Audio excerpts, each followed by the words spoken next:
ഇന്ത്യയും പാകിസ്ഥാനും 1971 ഇത്തരമൊരു ആയുധ വ്യാപാരത്തിന്റെയും രാഷ്ട്രീയ കുതിരക്കച്ചവടങ്ങളുടെയും മൂന്നാം ലോക ഇരകളായിരുന്നു. ബംഗ്ലാദേശ് വാർ എന്നാണ് സാമാന്യന പറയുകയെങ്കിലും യുദ്ധം പ്രകടമായും ഇന്ത്യയും പാകിസ്ഥാനും തമ്മിലായിരുന്നു.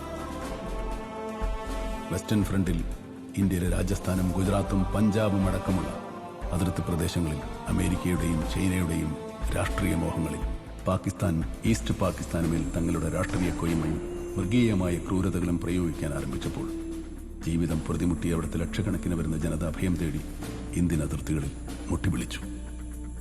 വരാനിരിക്കുന്ന ഒരു വൻ വിപത്ത് മുന്നിൽ കണ്ട ഇന്ത്യ അമേരിക്കയും ചൈനയും അടങ്ങുന്ന ലോകരാഷ്ട്രങ്ങൾക്ക് മുന്നറിയിപ്പ് നൽകി. നമ്മുടെ രാജ്യത്തിന് ഇന്റേണൽ സെക്യൂരിറ്റി പ്രശ്നം കൂടിയായിരുന്നു അത്. അമേരിക്ക അടക്കമുള്ള ലോകശക്തികൾ അന്ന് ഇന്ത്യയുടെ വനരോധനങ്ങൾക്ക് ചെവിതരാതെ പാകിസ്ഥാനെ പിന്തുണയ്ക്കുകയായിരുന്നു. പാകിസ്ഥാനെ സഹായിക്കുകയായിരുന്നില്ല അവരുടെ ലക്ഷ്യം, മറിച്ച്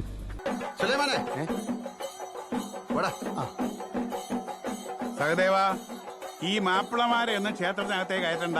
ഇവിടെ ശുദ്ധികലശം നടത്താനൊന്നും നേരമില്ല. സുലൈമാനെ, നീ പോ. ഇയാളെ അങ്ങ് താഴെ നിന്നാ മതി. തനിക്കൊക്കെ തന്നെ മുണ്ടും കൊറിയിട്ട് അമ്പലത്തിൽ കയറാൻ അനുവാദം കിട്ടിയിട്ട് അധികം കാലവും ചരിത്രമൊന്നും ആയിട്ടില്ല കേട്ടോ. എന്ന് വിചാരിച്ച് ഈ അന്യമതക്കാർക്ക് ക്ഷേത്രത്തിനകത്ത് കയറണമെന്നുണ്ടോ? അതെ, ഈ ദേവന് ചാർത്താനായിട്ട് തമിഴ്നാട്ടിൽ നിന്ന് കൊണ്ടുവരുന്ന പൂവ് ദേ പുറത്ത് ഇവന്റെ കടയിലെത്തുന്നവരെ ഏതൊക്കെ മതക്കാരുടെ കൈതൊട്ട് അശുദ്ധമാക്കിയിട്ടുണ്ടെന്ന് തനിക്ക് പറയാൻ പറ്റുമോ?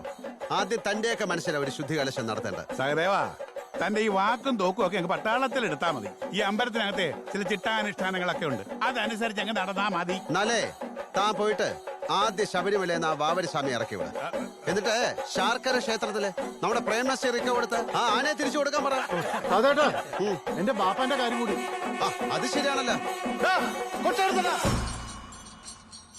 വർഷങ്ങളായിട്ട് നമ്മുടെ ദേവന്റെ തിടമ്പേറ്റുന്ന കൂമുള്ളി മനക്കലെ ഒരു ആന ഉണ്ടായിരുന്നല്ലോ, അതിന്റെ ഒന്നാം പാപ്പാനായിരുന്നതാരാ? ഈ നിൽക്കുന്ന സുലൈമാന്റെ ബാപ്പ ബഷീർ ആയിരുന്നു.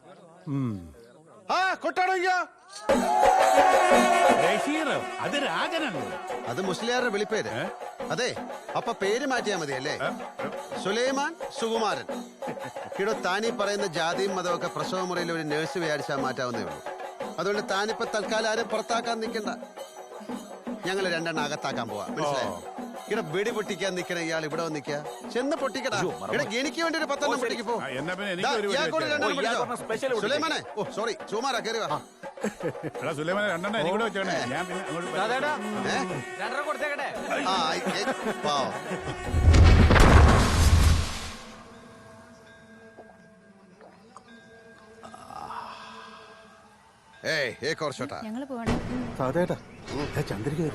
സഹദേവേട്ടൻ വരുന്നതും അറിയില്ല പോണതും അറിയില്ല. എന്തൊക്കെയുണ്ട് വിശേഷങ്ങള്? ഭയങ്കര സുഖല്ലേ? പണ്ട് ഇവിടെ വെച്ച് സഹദേവേട്ടൻ എഴുതി തന്ന ചങ്ങമ്പുഴ കവിതകള് അന്ന് അച്ഛൻ്റെ കൊടുക്കണ്ടില്ലായിരുന്നു ഇപ്പഴാ തോന്നണേ. നിനക്ക് ഇപ്പോഴെങ്കിലും തോന്നിയല്ലോ ചന്ദ്രികെ? അതെ, മനസ്സിലാണെങ്കിലും ഇനിയും മറുപടി തരാൻ സമയമുണ്ട് കേട്ടോ. ഇവളമാരെയൊക്കെ പ്രേമിച്ച് പുറകെ നടക്കുമ്പോ നമ്മളെ ഗ്ലാമർ ഒന്നും പോരാ. എന്തൊരു ജാടയായിരിക്കും. പിന്നെ ഏതെങ്കിലും ഒരു മണഗുണാഞ്ചന കെട്ടി കഴിയുമ്പോ എല്ലാം കെട്ടടങ്ങും. ഈ ചന്ദ്രികയുടെ കെട്ടിയോൻ എങ്ങനെയുണ്ടാ ചന്ദ്രു? സുലൈമാൻ പറഞ്ഞ പോലെ തന്നെ ഒരു മണഗുണാഞ്ചൻ. അല്ല സഹദേവടാ, ഈ ചങ്ങമ്പുഴക്ക് എഴുതി കൊടുത്ത ചന്ദ്രിക്ക് എഴുതി കൊടുത്ത ചങ്ങമ്പുഴയുടെ വരി ഏതായിരുന്നു? എങ്കിലും ചന്ദ്രികയെ നമ്മളൊരൊറ്റ കരളല്ലേ, നീ എന്റെ ജീവനല്ലേ. മോനെ നമുക്കിട്ട് വെടിയാ. ഇതാ ചന്ദ്രൻ പൊട്ടിച്ചത്. അവൾ അത്ര വലുത് പൊട്ടിക്കാറായി. ഇവിടെ ആരെങ്കിലും വെക്കട്ടാ, നീ ഒരെണ്ണം ഒഴിക്കേ. പാർവതി ചേച്ചി മുന്നും വരുന്നു. ഇത് എത്രാമത്തെ പ്രാവശ്യം മാറ്റണം എന്നറിയാം. എന്താ സദേവേട്ടാ അത്? എന്താ ഇങ്ങനെ നാണാവില്ലേ? ഞാൻ എന്ത് കാണിച്ചു? നാട്ടിൽ വരുമ്പോഴല്ലേ ഞാൻ മനസ്സ് തുറന്ന് ആഘോഷിക്കുന്നത്. പട്ടാളത്താണെങ്കിൽ എല്ലാരും എന്നെ സാറേ സാറേ എന്ന് വിളിച്ച് ആകെപ്പെട്ട ഒരു ശ്വാസം മുട്ടില്ല. അതുകൊണ്ടാ മോളെ, നീ ചെല്ലേ. വേഗം വരണം. ആ വിട്ടാ ഓ വേഗം വരണേ.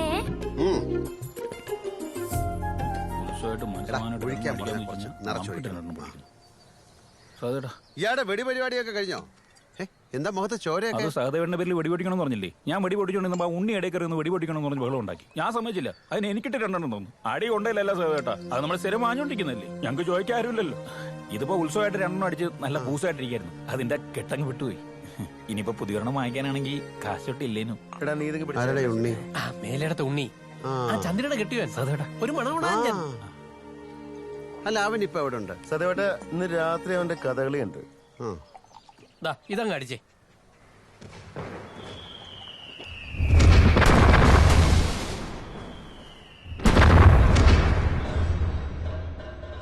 പാവപ്പെട്ടവനടിച്ച് പരുവത്തിലായിട്ട് ഇവിടെ നിന്ന് വേഷം കെട്ടുന്നോടാ. ആരാ ഉണ്ണി? അത് ചോദിക്കാൻ വന്നാണെങ്കിൽ കളി കഴിഞ്ഞിട്ട് ഓ, നീയാണോ ചുണ്ണി? ഇവിടെ കളി കഴിഞ്ഞാണോ സോനേൻ? എനിക്ക് ലീവ് ചെയ്തേ. ഇത് അമ്മമ്മയുടെ ചുണ്ണി. എനിക്ക് അവനെ കൊല്ലണം. ഭീമൻ വരാൻ നേരായി. എന്റെ കളി മുടങ്ങി. ആ, എടാ, നീ കളിച്ചോണ്ട് നീ കളിക്കാൻ ഞാൻ കളിക്കുന്നത്. നീ കളിക്കുന്നത്. ഇറങ്ങി പോടാ. മതിയായല്ലോ അല്ലേ സദേട്ടാ? ശരിക്കാണോ? എപ്പോഴല്ലാതെ അടിപൊളി പേശി നോക്കണം.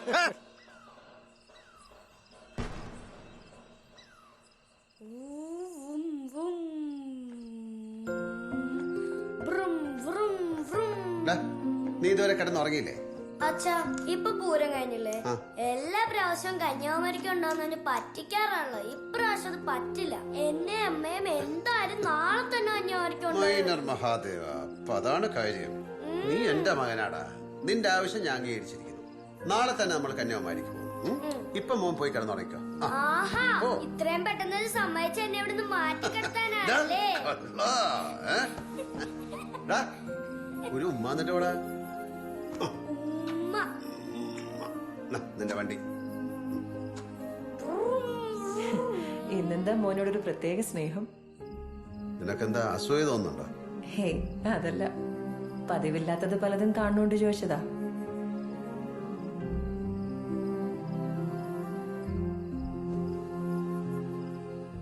എന്തു പറ്റി പെട്ടെന്ന്?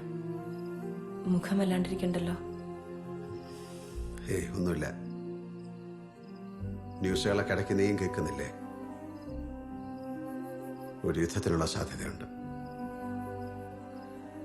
ഇപ്പൊ എന്തിനാ അതിനെ കുറിച്ച് ആലോചിച്ചൊക്കെ വിഷമിക്കണേ? യുദ്ധം വരുമ്പോ ടെലഗ്രാം വരുന്നല്ലേ പറഞ്ഞേ? നാട്ടിലെത്തുമ്പോഴാ ജീവിതത്തിൽ ആരൊക്കെയോ കൂടെ ഉണ്ടാവും എന്നൊരു തോന്നൽ മനസ്സിലുണ്ടാവുന്നത്. അവിടെ ആരെക്കുറിച്ചോ ഒന്നിനെക്കുറിച്ചോ ഓർക്കാനുള്ള അവസരങ്ങളില്ല. അങ്ങനെയുള്ള ഓർമ്മകളൊക്കെ വരുമ്പോഴെല്ലാം അതൊരു വേദനയായി മാറുകയാണ് പതിവ്. മനസ്സിനെ എന്തോ വല്ലാണ്ട് അലട്ടുന്നുണ്ടല്ലോ. എന്താ കാര്യം? ഒന്നുമില്ല, ഒന്നുമില്ലെന്നേ. നീ ഉറങ്ങാൻ നോക്കുവാ.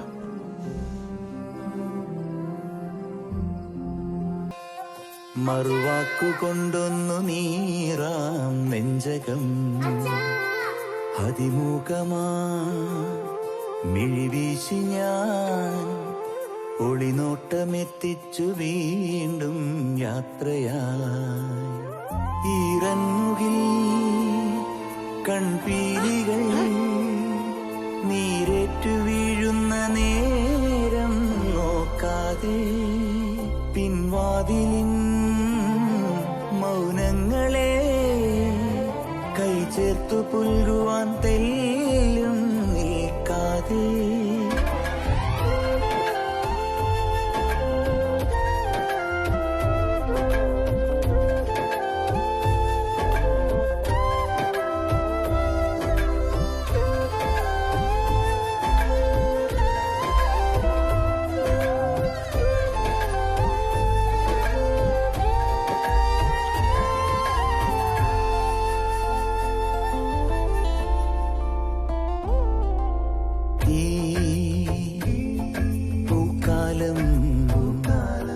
തനിയെ നീ തുഴയണം.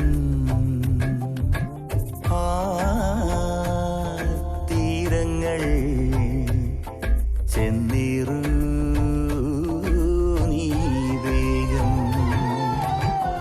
മണിച്ചുണ്ടിനേകാൻ ഉമ്മകൾ നീ മയങ്ങുന്ന രാവും കാത്തു ഞാൻ. മഴക്കാറ്റു പോലെ ദൂരെയാ മനസ്സാലെ നിന്നെ വീശിടാം ഞാൻ.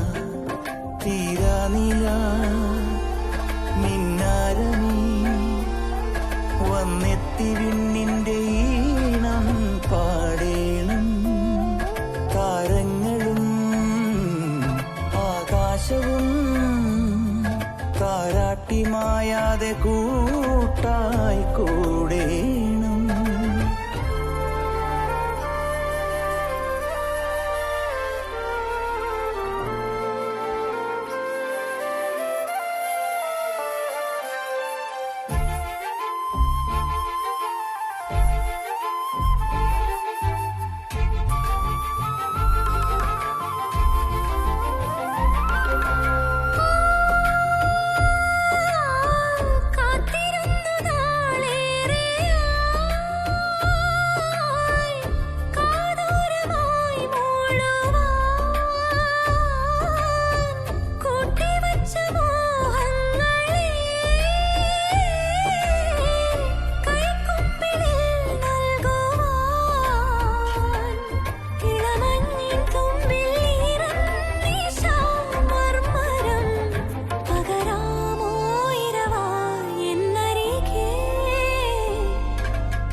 വാക്കിനാൽ വിട ചൊല്ലിയാൽ മറുവാക്കുകൊണ്ടൊന്നു നീറാം നെഞ്ചകം അതിമുഖമാ മിഴിവീശി ഞാൻ ഒളിനോട്ടമെത്തിച്ചു വീണ്ടും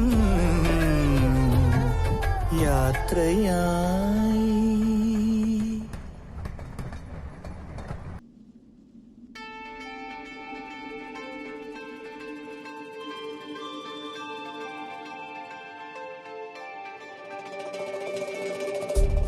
பேசிப்போகுது கண்கள் இமைக்குள்ளே தூரல் போடுது பார்வை எனக்குள்ளே காதல் காட்டுது என்னை உனக்குள்ளே நெஞ்செல்லாம் மழையே.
நீ விழ